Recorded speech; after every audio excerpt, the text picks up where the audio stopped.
وَإِذْ قُلْنَا لِلْمَلَائِكَةِ اسْجُدُوا لِآدَمَ فَسَجَدُوا إِلَّا إِبْلِيسَ أَبَىٰ وَاسْتَكْبَرَ وَكَانَ مِنَ الْكَافِرِينَ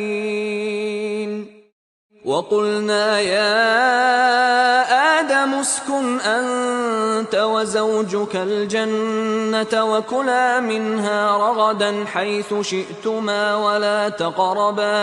وَلَا تَقْرَبَا هَٰذِهِ الشَّجَرَةَ فَتَكُونَا مِنَ الظَّالِمِينَ فَأَزَلَّهُمَا الشَّيْطَانُ عَنْهَا فَأَخْرَجَهُمَا مِمَّا كَانَا فِيهِ وَقُلْنَا اهْبِطُوا بَعْضُكُمْ لِبَعْضٍ عَدُوٌّ وَلَكُمْ فِي الْأَرْضِ مُسْتَقَرٌّ وَمَتَاعٌ إِلَىٰ حِينٍ فَتَلَقَّىٰ آدَمُ مِن رَّبِّهِ كَلِمَاتٍ فَتَابَ عَلَيْهِ ۚ إِنَّهُ هُوَ التَّوَّابُ الرَّحِيمُ